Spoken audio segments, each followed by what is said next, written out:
Welcome to Pillowtime lore, where dreams take shape and stories wrap around you like your favorite blanket. You've made it through the day, and now it's time to slow down, breathe deeply, and drift into a world made just for you. So, fluff up your pillow, snuggle into your coziest spot, and let your eyes get heavier with each word. This is your moment. No to-do lists, no noise, just stillness and a little magic. With each breath in, feel the tension melt from your shoulders. With each breath out, let go of everything that doesn't serve your peace. You're safe here. Tonight's story is soft and soothing, like a warm cup of tea for your thoughts, carefully crafted to calm your busy mind and help you drift gently into sleep. So close your eyes, dear dreamer. Let your imagination wander while I carry you into a land where anything is possible and everything ends in peace. This is Pillowtime lore. Zara yawned so loudly she was sure the whole street had heard. Another late night buried in books. She decided a short walk might wake her up or at least stop her from drooling on her notes. The street was unusually quiet, the kind of quiet that made her feel like the world was holding its breath.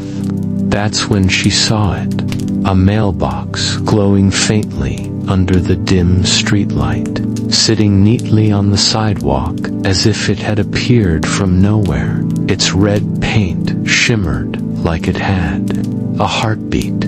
Rubbing her eyes, Zara approached. The mailbox hummed softly, a vibration tickling her fingers when she brushed it. And there it was, an envelope addressed to Zara Ahmed in ink that sparkled slightly under the moonlight. No stamp, no return address, just her name. Curiosity overrode exhaustion. She pulled out the envelope. It was heavier than expected. With a faint scent of cinnamon and old paper, the letter inside began, "Dear Zara, if you are reading this, it means I have sent it from the future. Don't panic. You're about to discover something amazing and slightly ridiculous." Zara blinked. A letter from the future. Her logical mind screamed impossible, but a tiny, mischievous part of her wanted to believe. She couldn't help but grin. A gust of wind rustled the trees, and the mailbox flickered like a candle in the dark. No one was around, just the humming mailbox, as if it had secrets it couldn't wait to share. Clutching the letter, her curiosity turned to excitement. She whispered to herself, "Okay, universe, show me what you've got." That night, Zara's ordinary walk became the start of something utterly extraordinary. The next morning, Zara woke with a mix of excitement and nerves. The first letter from the future still lay on her desk, its words swirling in her mind. She was about to dismiss it as a prank when she noticed a small envelope sitting neatly on her windowsill. Her heart skipped. Another letter from the same glowing mailbox. She carefully picked it up. The handwriting was eerily familiar, looping and perfect, and the paper shimmered faintly again, just like the first. She tore it open and read aloud, "Good morning, Zara. Today will be interesting. You will spill coffee on your left sleeve at 10:15 a.m. Carry a napkin. A pigeon will cross your path in front of someone wearing a purple hat. And yes, your phone will buzz exactly at 1:23 p.m. Enjoy, Zara stared, blinking. Okay, this is either insane luck or someone is having way too much fun. By mid-morning, the letter's predictions began unfolding with eerie precision. She reached for her coffee at exactly 10:15 a.m. Sure enough, it tipped slightly, leaving a perfect brown streak on her sleeve. She laughed nervously, using the napkin as instructed. Later, a pigeon waddled across the street just as a girl with a purple hat walked by. Her phone buzzed at 1:23 p.m. with a reminder she didn't even set. Zara couldn't help but grin. Ordinary moments had turned into little spectacles of chaos and humor. Each prediction, helpful or ridiculous, made her day feel like a mysterious game, one she had no idea how to win, but couldn't stop playing. Clutching the second letter, she whispered to herself, "All right, mailbox, you've officially made my life weirder, and I kind of love it." By the end of the week, Zara's life had become a mix of laughter, weird coincidences, and constant curiosity. But she wasn't the only one. One evening, she spotted her neighbor's Leo, a tall guy with a messy bun and glasses, and Mia, a girl with bright pink sneakers, talking excitedly near the glowing mailbox. "Hey," Zara called, hesitating. "Do you, know about this mailbox?" Their faces lit up. "Finally, someone else," Leo said, practically bouncing. Mia nodded. "We've all gotten letters. Weird, right?" Zara grinned, feeling an instant connection. "Yes. And mine, well, it's predicting things. Little things. And it's oddly accurate." The three of them huddled on the curb, swapping letters. Leo's letter was filled with riddles about lost keys and random ice cream cravings, while Mia's predicted her cat knocking over a plant and a surprise text from an old friend. Each message was strange, funny, and strangely personal. "We should decode these," Zara suggested. "Figure out why they're coming to us." Mia's eyes sparkled. "A club. We can meet at midnight when the mailbox appears." Again, only 4-letter stuff, no parents, no distractions. Leo laughed. "Perfect. The Midnight Club." And just like that, a secret friendship was born.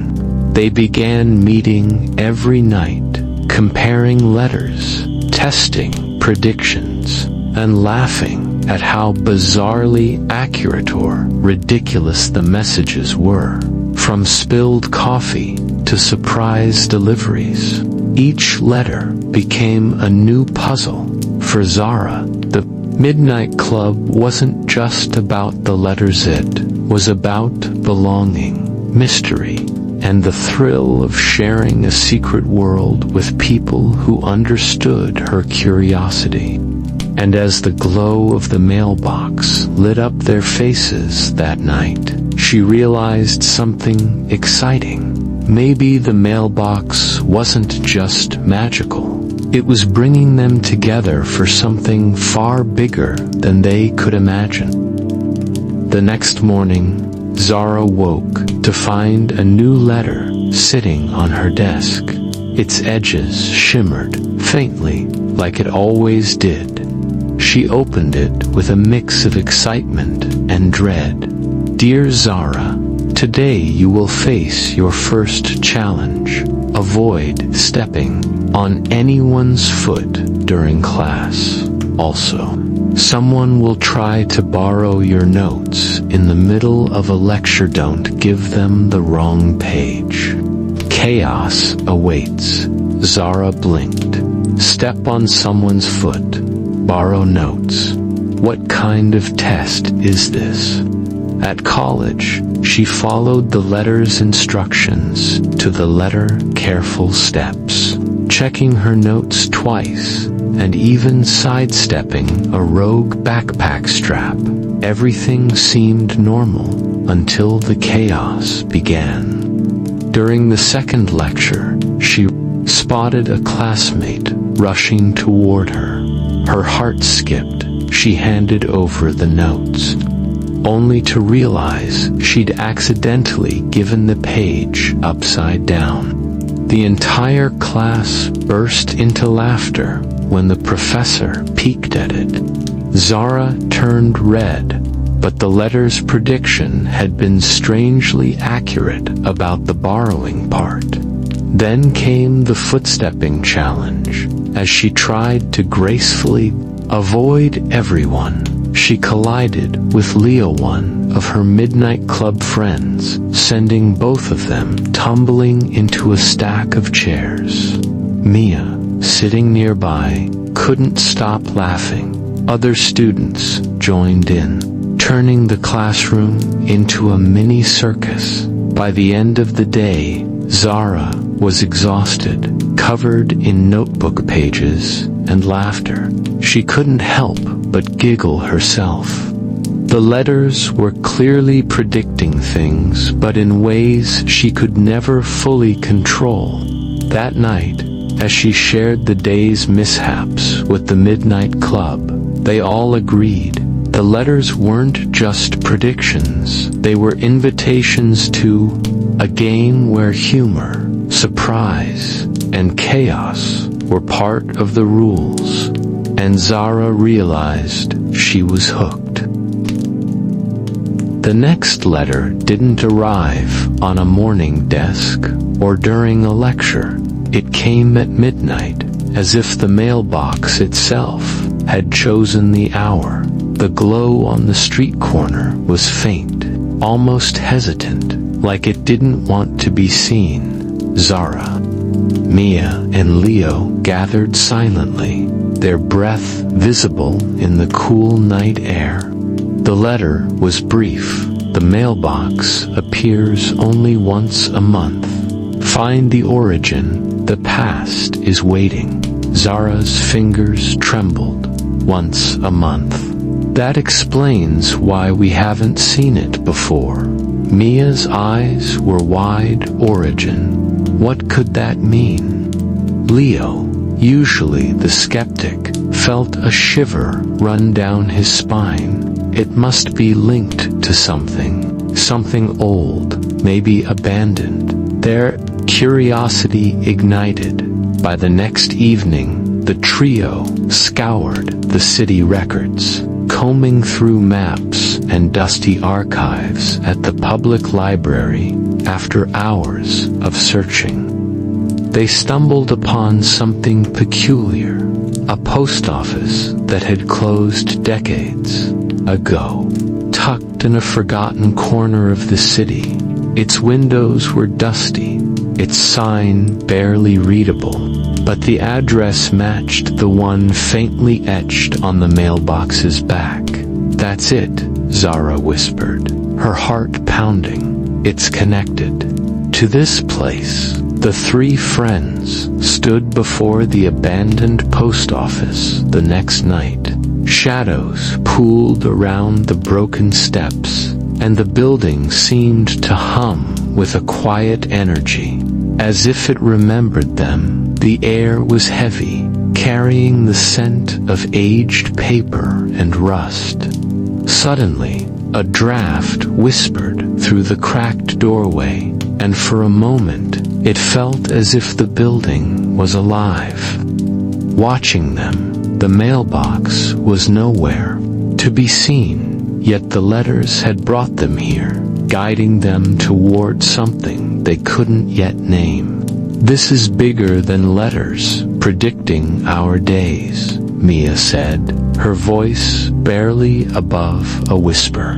"It's something else, something that's waiting for us to uncover it." Zara nodded. Feeling a mix of fear and excitement, she realized the mailbox wasn't just delivering messages, it was a bridge between now and something long forgotten. And the more she thought about it, the more she sensed that whatever lay ahead wouldn't be ordinary. The letters were no longer playful, they were warnings, hints, and invitations to a secret that refused to stay buried. The next letter arrived just as dawn began to blur the edges of the sky. Zara found it tucked under her door, its paper cold and slightly crinkled. No glowing edges this time, yet the message carried an urgency that made her heart race. "Follow the signs, every shadow hides a secret. Solve the riddles, or the truth will slip away." Zara showed the letter to Mia and Leo, and they exchanged tense glances. The Midnight Club had officially become a hunt. Their first clue led them to the old fountain at the corner of their street. The letter had described it with eerie precision, where water once danced. The key waits beneath the stone that bears no name. Zara crouched, moving aside a flat, moss-covered rock, and found a tiny metal box inside. Inside the box was a folded piece of paper with a riddle. "I move without legs. I see without eyes. I tell without speaking. Find me where the earth meets the sky." The trio debated, whispering theories in the chilly morning air. Then Leo froze, the rooftop of the abandoned post office. When they climbed to the edge, the wind tugged at their clothes, and the city seemed eerily quiet below. Another envelope lay there, balanced, as if it had been waiting for them. Inside was a map of their neighborhood, marked with strange symbols, lampposts, even old mailboxes each, leading to more hidden envelopes. But as Zara traced her finger over the map, she noticed something unsettling. One of the locations was her own home. A shiver ran down her spine. The letters weren't just guiding them, they were watching, learning, predicting their every move. The chase had begun, but with every clue solved, a deeper, darker layer of the mystery unfolded. And Zara realized that the Midnight Club wasn't just solving riddles. They were being drawn into something much bigger than any of them could have imagined. The next evening, Zara, Mia, and Leo returned to the abandoned post office. Following the trail of letters, a sudden rustling sound made them freeze. From the shadows emerged a hunched figure in a worn-out uniform, an old postman with sharp, piercing eyes and a scowl that could frighten anyone. "What are you kids doing here?" he barked, though there was a hint of curiosity under his gruff exterior. Zara stepped forward, trying to explain about the letters. The postman squinted, then sighed. "So, the mailbox has chosen you," he muttered, almost to himself. "Happens once in a generation. Name's Mr. Halstead." I've been guarding that secret for decades." He led them inside the dusty post office, revealing a small room filled with old envelopes, faded maps, and yellowing letters. "People think this mailbox is just a prank," he said, shaking his head. "But it's more than that. It chooses carefully. Those letters, it's been sending them for over 50 years, sometimes warning, sometimes testing." As he spoke, his gruff tone softened. He shared stories of past recipients, a lonely painter who found inspiration through the letters, a shy student who solved a riddle and later became a scientist, and even a mischievous pair who accidentally uncovered a city secret. Some stories were funny, some tragic, but all had the same eerie thread. The mailbox always knew more than anyone expected. Zara realized Mr. Halstead wasn't just a postman. He was a guardian of a mystery older than the city itself. Yet, his stories also carried warnings. "The letters can help," he said, "but they can also lead you into trouble if you aren't careful. Pay attention, trust your instincts." For the first time, the Midnight Club felt a mix of relief and unease. They had an alibi at the depth of the mailbox's power, and its intentions remained shrouded in shadow. It was a rainy evening when Zara found the next envelope.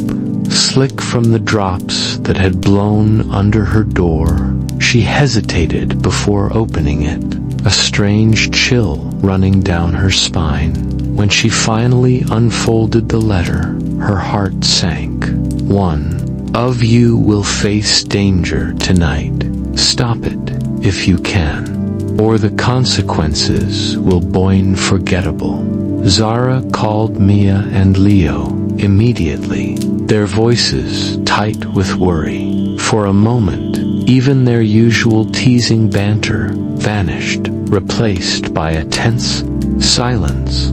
They had no idea what the letter meant, or who was in danger. Determined to act, they retraced the clues from the previous letters, racing through their neighborhood in the rain.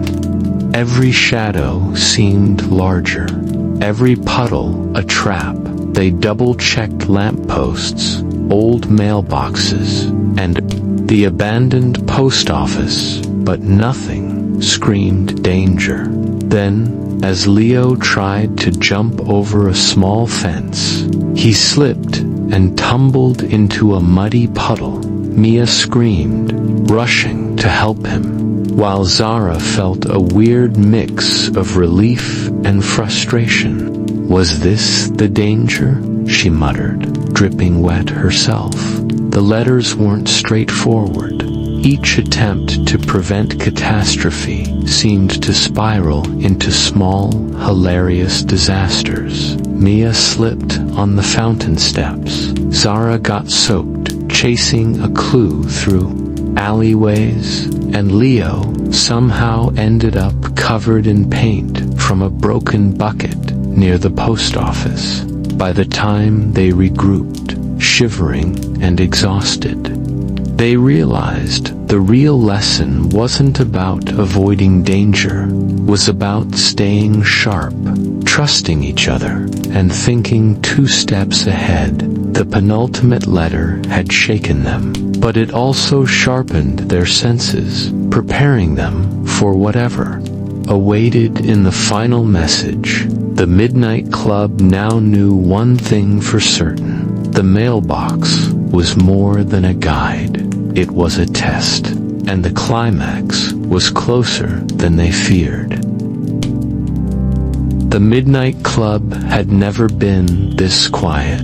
After the chaos of the penultimate letter, they returned to the abandoned post office, soaked and weary, determined to uncover the truth. Mr. Halstead greeted them with a knowing look, as if he had been expecting this moment. "You're ready," he said simply, leading them to a hidden corner of the post office. Behind a crumbling wall was a small, dust-covered chest. Inside were journals, photographs, and a bundle of carefully preserved letters, the originals that inspired the mailbox.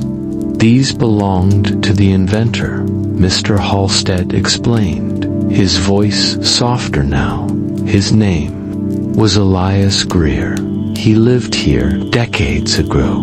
A brilliant man, but lonely. He created the mailbox as a way to connect people across time letters that could reach the future, help those who might need guidance, or just bring a little hope." Zara opened one of the journals. The pages were filled with sketches of the mailbox, diagrams, and heartfelt entries. Elias wrote about watching neighbors pass by without noticing him, about wishing someone, anyone, could read his words and understand him. Some letters were warnings, some were riddles, some were simply reminders. To smile or stay brave, Mia picked up a photograph of a young Elias sitting at a desk, surrounded by letters, a faint smile on his lips. "He really wanted to be remembered," she whispered. Leo read aloud another entry. "If this mailbox ever works as I hope, strangers will find it, form bonds, and perhaps learn from the mistakes of the past. It is not magic, only hope shaped into words." For the first time, the Midnight Club understood. The mailbox wasn't just a mysterious object, it was a bridge across loneliness, a way for one human heart to reach another, even decades. Later, Zara felt a lump in her throat. All the letters, the riddles, the chaos, they weren't random. They were Elias's attempt to touch lives, to connect, and maybe to be remembered. The mailbox was a strange, powerful reminder that even the smallest actions could ripple across time, changing lives in ways no one could predict. As they left the post office, the rain had stopped. A quiet peace settled over the streets, and the Midnight Club realized that while the mailbox had brought suspense, mystery, and laughter, it had also given them something deeper, a sense of connection and purpose, a story that would stay with them forever. The Midnight Club gathered once more at the glowing mailbox, now feeling less like a mystery and more like a friend. The final letter rested in Zara's trembling hands, its paper warm as if alive. "Dear Zara, Mia, and Leo," it began. "The choice is yours. Keep the mailbox, and its magic will always be yours, but its wonders will touch only you. Let it vanish, and it will disappear forever. But its magic will continue to reach others who need it." The trio exchanged uneasy glances. Each of them wanted to hold on to the adventure, the riddles, the letters that had shaped their lives. Yet, a quiet voice inside whispered that magic was meant to be shared, not hoarded. Zara's fingers brushed the mailbox. She could feel it humming softly, as though waiting for her decision. We can't keep it just for us," she said finally. "It has to help others, like it helped us." Mia nodded, tears glistening in her eyes. Leo hesitated, then smiled faintly. Then it settled. We let it go. As they spoke the words aloud, the mailbox glowed brighter than ever, swirling with colors like liquid light. Letters fluttered from its slot, dancing in the air before rising gently into the night sky, disappearing into the stars. A soft, melodic hum filled the air, echoing through the empty streets. For a moment, the trio felt both loss and joy, strange, beautiful mix. They laughed softly at their own tears, remembering every chaotic, thrilling, and frightening adventure they had shared. When the glow faded, the mailbox was gone, yet the city felt different, almost alive with possibilities. The Midnight Club realized they had done something extraordinary. They had released magic into the world. And though the mailbox was gone, its magic and the bond they shared would last forever.